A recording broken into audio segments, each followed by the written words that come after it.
We're coming down to Spring Creek. That's why we're here. This is sacred water.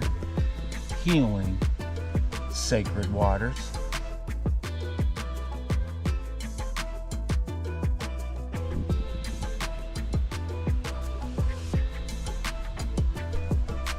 We're at Sellars Farm State Archaeological Area.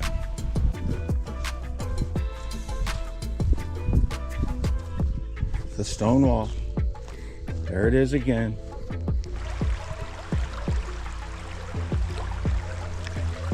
There's the stone statue. Sandy's in the middle. That is the #1 artifact in America right there, ancient peoples.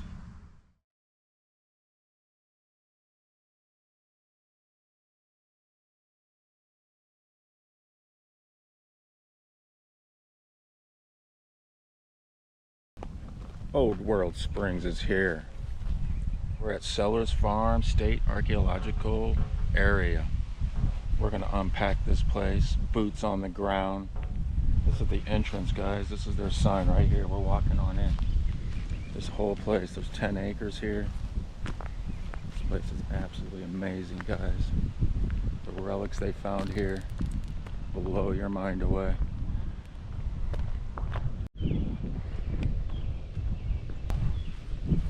This is their kiosk, Sellars Farm, a Mississippian period Cumberland culture village site.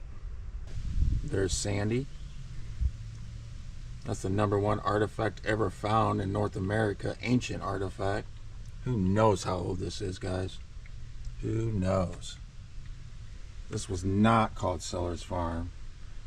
It was in 1909 when Clyde Sellars got it, the farmer. But way before then, guys, it was called Lindsay's Estate.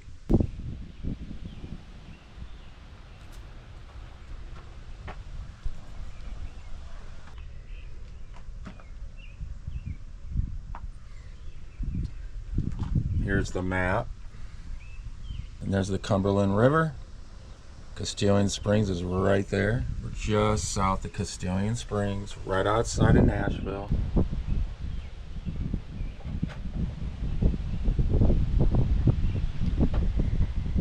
There's an artist rendering of it. Here's Frederick Putnam. We're going to talk a lot about him today, guys. In the late summer 1877, Dr. Frederick Putnam, curator of the Peabody Museum, Harvard University, explored and excavated the Lindsay Estate site. Between 1922 and 1939, 4 sandstone human statues were unearthed at Sellars site. 2 of these statues are now at the Frank H. McLean Museum at the University of Tennessee, Knoxville. They're not in there anymore, guys. You can't even see them. Guys, look at this. There's the stone statue. Sandy's in the middle. That is the #1 artifact in America right there, ancient peoples. Here's the map when they finally got here. Frederick did, after the meeting in Nashville in 1877. He had a guy make this, and of course you can see it's called the Lindsay Indian Mounds. Right in Lebanon, guys. Historic Lebanon, the red cedars of Lebanon. This is what they found, guys, in these mounds, in these stone crypts. These are very small too. Look at these stone statues. Here's in 1974 when the state did theirs on the first house mound crypt. That's where they found the red cedar logs. We're walking on in. This place is unbelievable, guys. No one's here. We're entering the trail.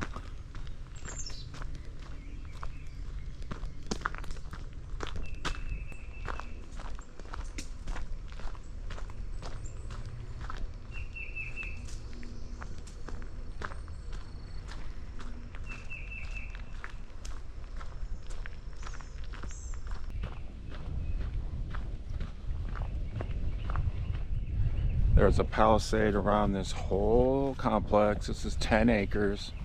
There's one of the mountains straight ahead of us. We're going right there, guys, don't worry. Spring Creek is following it right through that forest line. We're gonna get on the trail. We're gonna get to Spring Creek. That's why we're here. Obviously they use the spring for their water. There was 100 house mound graves. Never heard of it until I started researching this place.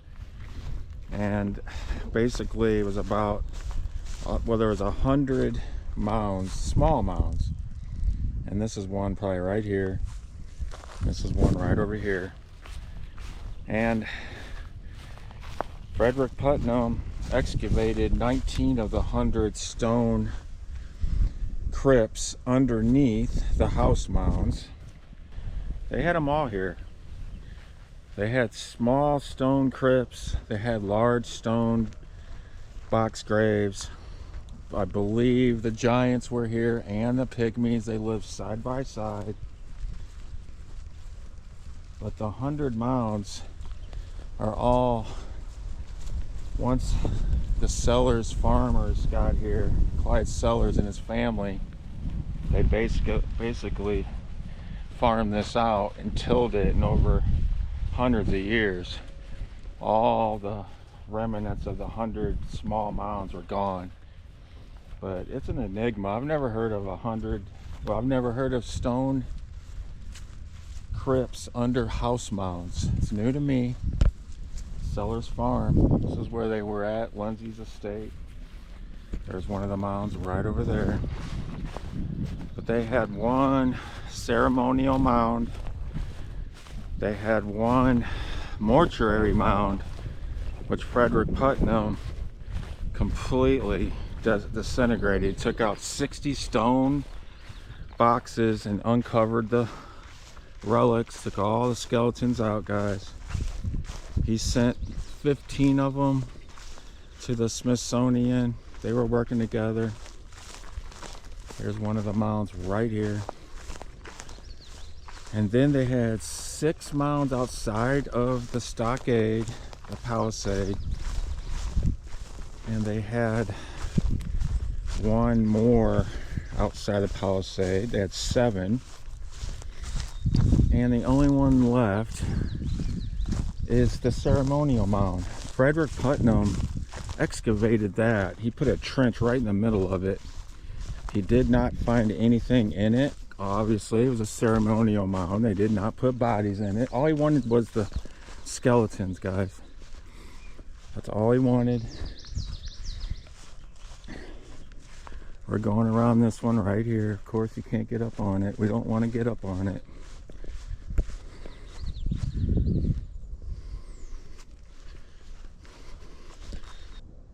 A guy by the name of Nathaniel Lawrence was the first European to own this land. In 1785, he got a Revolutionary War land grant for the Sellars Farm area. He was the district attorney for New York. And of course, he got one of the most precious lands in Tennessee. Why did they give him this land, guys? All the way from New York. So he had it. His daughter inherited it, and her husband, Philip Lindsay, was the president of Princeton. So the predecessor to Princeton is the School of New Jersey, and he was the president of the School of New Jersey before it became Princeton.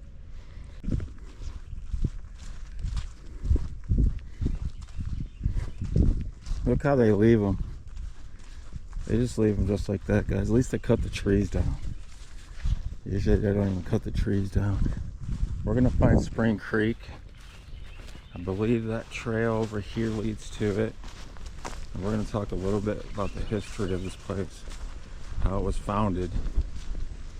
Lebanon native Phil Hodge is a state archaeologist whose life work is spent uncovering, preserving, and understanding the natives who came before. Leading us down a gravel path lined by shade trees at Sellars Farm State Archaeological Area. It's a passage. Hodge guides us to 10 acres of undeveloped land nestled along a horseshoe bend of Spring Creek. It's a place where you can experience, to some degree, what it was like 1,000 years ago. In the distance, a grand site built by pre-contact Native Americans. The centerpiece of the site would have been the large platform mound that would have housed the chief. Rising 15 feet into the air, Hodge takes us to the top. Standing up here, the vantage point is absolutely breathtaking. Right. And to imagine that this would have been homes and lands and essentially a little neighborhood. Absolutely. That is an entire town. Renderings reimagine the village with huts, an open space for gatherings, and fields yielding corn, squash, and beans, where upwards of 1,000 people lived. It was very sophisticated and had, full of art and life and music and energy. The 20th century would uncover some of what remained of the village, buried for roughly 500 years. 4 statues. The one statue from Sellars is probably the finest example of Native American art produced in North America. Hodge referring to what is now the state artifact of Tennessee. This man, made of sandstone, sitting 18 inches tall. If you look closely at it, you can see that there's banding along the eyes, so they're probably tattooed. And if you turn the statue around, you see braids in the back of the head. You flip it upside down, you see the feet folded underneath it. Its meaning honors a forebear of the Native Americans who dwelled on Sellars and bears a connection to all of us as a link to ancient Tennesseans who also called this state home. We've got another mound right here. This is the Mitten Mound. After Frederick Putnam did his excavations, he made his own mound from all the excess dirt. But it's inside this area here. Guys, it's hard to find anything here, but we're going to tell you about it. It's right here. Spring Creek is right in there. We're at one of the most sacred areas right here. We're coming down to Spring Creek. That's why we're here. This healing water coming through here, guys. Everybody from this area, this is what they use. Look at this creek. We're in Spring Creek. Look at this. Guys, this is absolutely amazing. Now, I know there's some caves over here. I'm not sure about any mortuary caves, but I did find a little information about the caves. There's a spring about 200 yards north of here that's feeding this. This is the tributary of the Cumberland.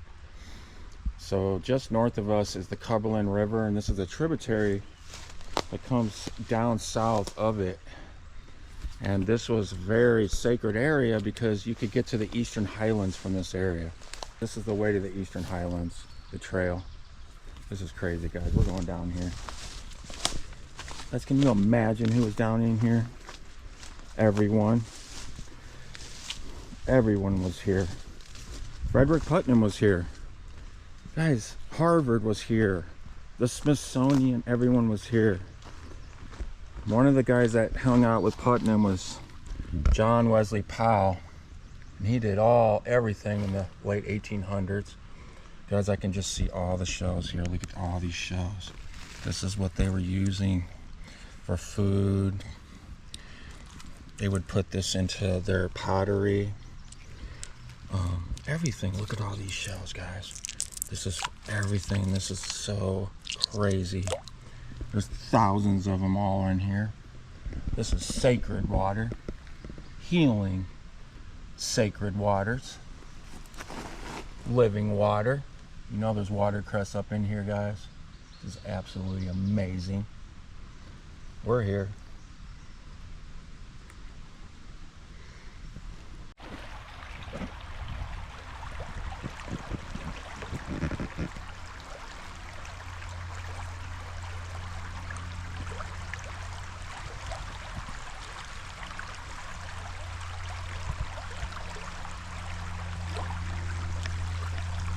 The thing is, guys, before the 1860s, before the Civil War, they were already here in the 1800s, and they took all the graves out.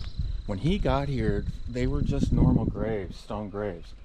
There's regular stone graves, crypts. There's all kinds, guys. There's regular kinds, there's tall kinds for giants, there's pygmies, there's every kind of stone crypt. So they were finding the regular stone crypts. That's why they left them. They didn't want them. I still think they found some pygmies. left over from the Civil War. But that's what they were doing. They were doing the cleanup. Once the cleanup happens, then after that, then they sell it off to farmers in the early 1900s and late 1800s. And they let the farmers farm the whole land. And as they till over 50 years, they take out all the mounds. That's just part of cleaning up. And then when we get here and they make state parks in the 1970s, there's nothing left. There's nothing left. And you can't find anything because all the farmers have tilled it up. That is the agenda. They clean it out in the early 1800s. Nobody knows what they took. They're all in private collections. Putnam got here, he in his first 5 explorations, he took out, he says 450 artifacts. But when he got done, there's 20,000 artifacts in the Peabody Museum. They had nothing before they came here. Everyone was here. There's no one here now because they don't want you to, well, they don't care if you come here. They're gatekeeping this. This is the gatekeeping area. They want you to come here, read that little sign, and go home. That's how they gatekeep. Guys, look at this limestone area right in front of us. This is where all the healing minerals come out of the limestone, guys. This is ancient water. Because ancient peoples believe that the water was medicine, and it was pouring out of the limestone. It's primordial, guys. Anything from the ground is primordial, and it's coming from the underworld. And that's how they do their rituals. They use the stones and the minerals from the underworld, and it comes up here into their world. This is sacred. Guys, I can't even hear a breath of anybody here. This place is so special. There's some great fish right on in there. We had a rain last night, so this is a little cloudy, but it's still absolutely clear. So clear. Fellas, we love it. Thanks for joining us. We are here. I don't even want to call it Sellars Farm. It's Lindsay's estate. Guys, there is millions of shells in here. Mussel shells, freshwater shells. I'm not sure what they're called. This is the creek that surrounded this whole complex. Absolutely amazing. We're not going to cross the creek, Spring Creek, but right up there is a bluff shelter. I can see it. I'm sure there's so much in that bluff shelter. This is where everybody was at. Cool. We got one small shelter cave right here.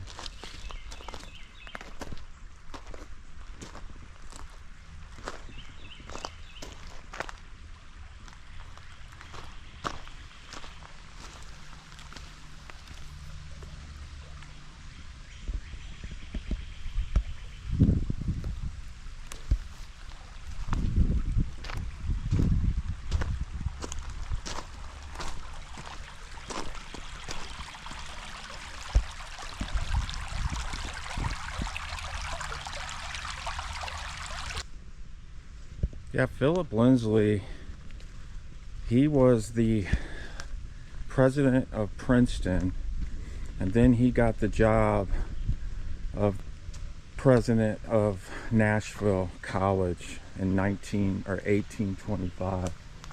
And so he was the president of Nashville from 1825 to 1850s. You think he might have heard about the pygmy graves, guys, before the Civil War? This is antebellum. Everything happened before the Civil War, and then they went around to every city. They destroyed Nashville. They literally took every mound apart, got all the relics, they sold them to the Smithsonian, they kept on to them.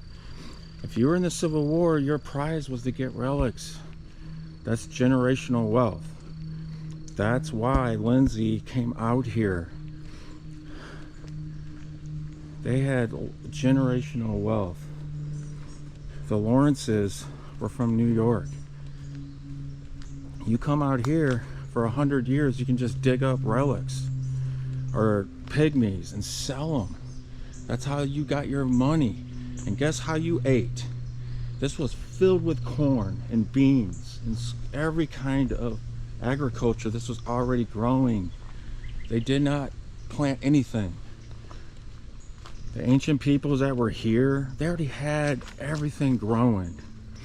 All they had to do is get here. Free food. Can you imagine digging up 60 stone crypts and pulling out the bodies and grabbing the relics? And then they have the audacity, Harvard does, 100 years later to tell us we can't even come to these places. They did it, and they're all in Harvard, in the Smithsonian. And if I take one of these little shells here, which I'm not, but if I did, it's a felony for me to take a shell out of here. But they're digging up bodies. Can you imagine? It's just insane. That's our history. These weren't archaeologists. These were grave robbers. The archaeologists came later in the 1960s and 70s. All the colleges, they started digging around in the 60s and 70s. We're right behind the main mound, and we're going along Spring Creek. And we're going around the whole complex. I found no articles on them exhuming any mortuary caves, but they really don't talk about it. I mean, we get lucky that a little bit is known. But guys, the 4 statues they found, the Middle Cumberland statues, Sandy, those statues are absolutely amazing. And guess when they found them? They found them in 1920s. This is recent. If they found Sandy in 1920, what did they find from 1800 to 1920 that we don't know about? Is it in someone's house, a collection? Are they in Egypt?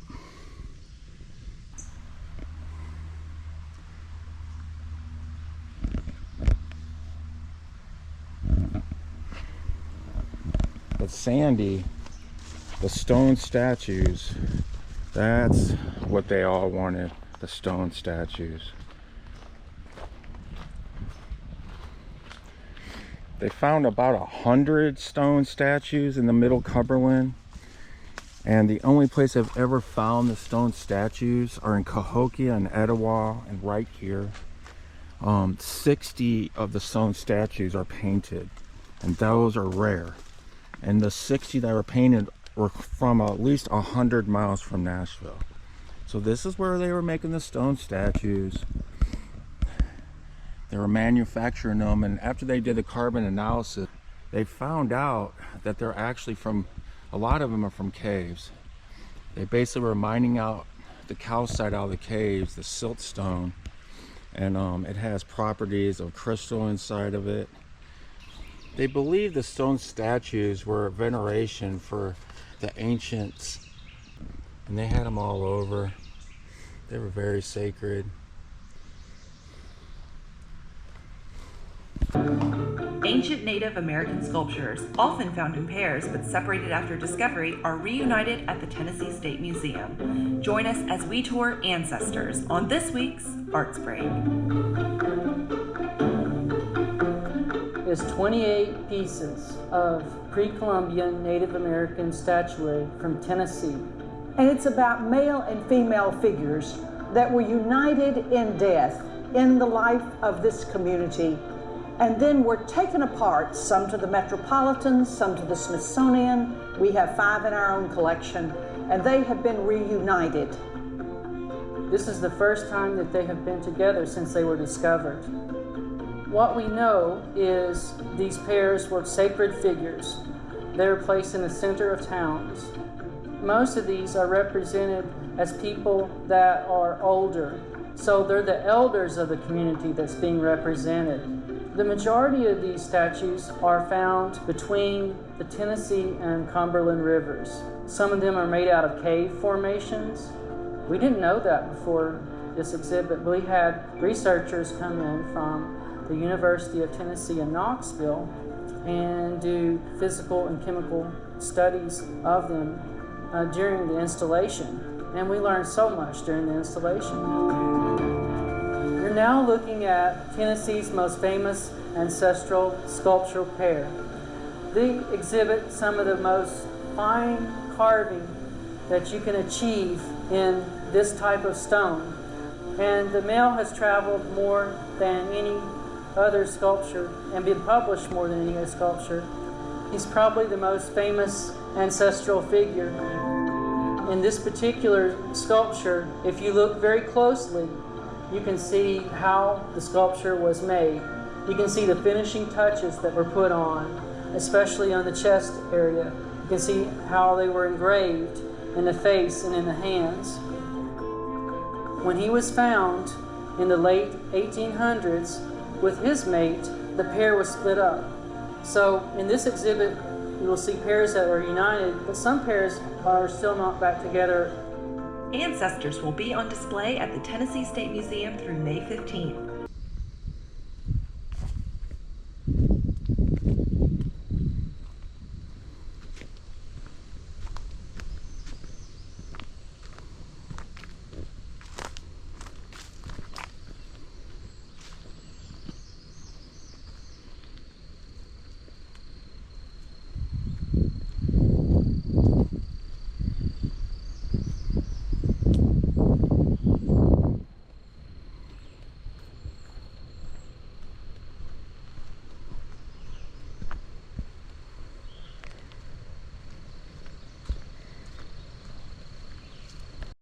This park is right adjacent to the Cedars of Lebanon. What's the Cedars of Lebanon, guys? Ancient cedars. Was it here first? And then they called Lebanon in the Holy Land Lebanon. Was this the old world? And then they renamed it into the Mesopotamia. The 100 house mound graves, stone crypts, when they finally in the 1970s and the 2000s they came and did some modern day archaeology work here from the university, they found that all the post holes were red cedar. That's a sacred wood, guys. The famous red cedars of Lebanon. That's what everything was made from. All the sacred buildings, all the temples are made out of red cedar. There's Paleo Hebrew all over the artifacts in Middle Tennessee, guys. The Bat Creek Stone, we all know about these artifacts. They're gatekeeping. They're letting those out, guys. Just think of the ones we don't know about. There's healing food right here. Healing foods right here.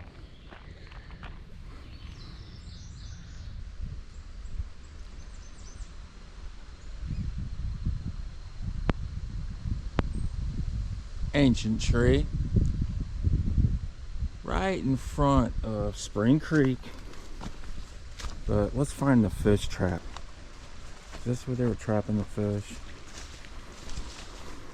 Can we find some evidence?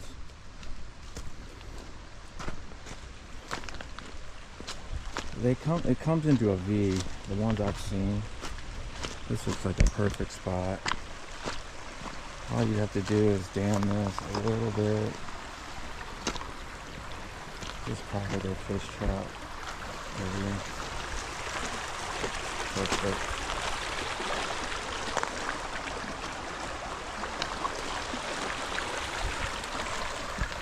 This really looks like one. We got the butterflies looking at minerals, guys, like always. We are here. I'm gonna say this is right here. Yep, this would be a perfect fish trap. You can see all the mussels, all the snails. These are the colony that was here thousands of years ago, for centuries, guys. This place has been productive for centuries and centuries. Sit right here on this little nutting stone. We're in the middle Cumberland, Tennessee. Look at this stone wall. Yeah, of course, ancient peoples, this is, who knows why this is here. They're everywhere in Tennessee. Everybody tells me, we know they're all over. I just want to document it everywhere we go. The stone wall. There it is again. We can only speculate. Frederick Putnam, he knew. He knew exactly what these were, probably. There's Spring Creek. Every ancient city has a spring, guys. An ancient spring. That's why we're here. Of course, the buildings come around later. What's before buildings, guys? Water. The most sacred thing in the world. You have to have water, guys. Ancient springs. They named Castilian Springs after Castilian Springs in Greece, in Delphi. All these are named after the old world. This was the original spot. Then they rename them in the old world and call it the original.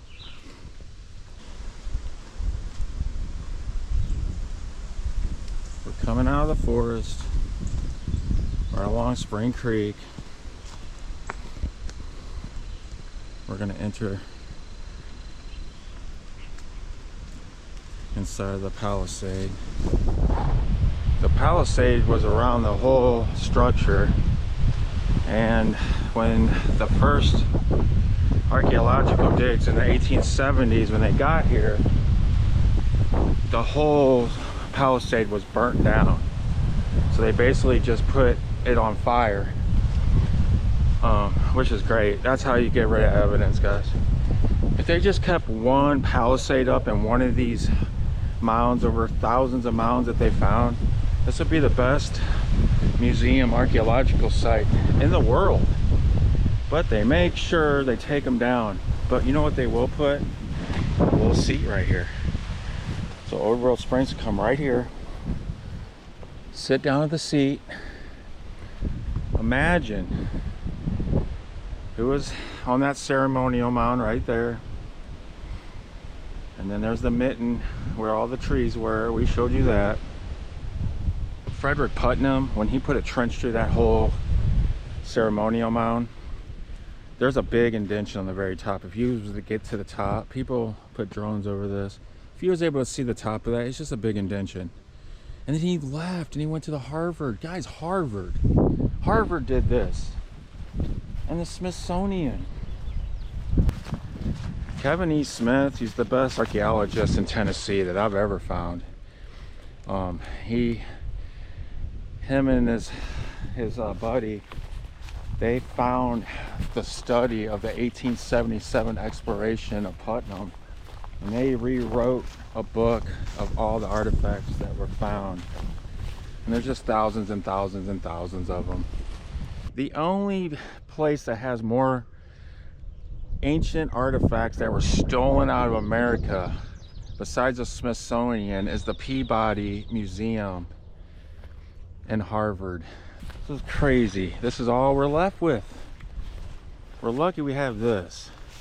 Most places have the city right over it. Look at Nashville. Everything was in Nashville. Why do you think we're outside of Nashville, guys? The whole city is buried under cemeteries and ancient springs. That's why the founding fathers came here first and took it over. We had everything here. There's copper in Georgia. They mined out all the crystals here. There's gold in Alabama and Georgia. We don't need to go anywhere, guys. It's all here. We are leaving Sellars Farm. I really appreciate you guys watching. We'll see you on our next one.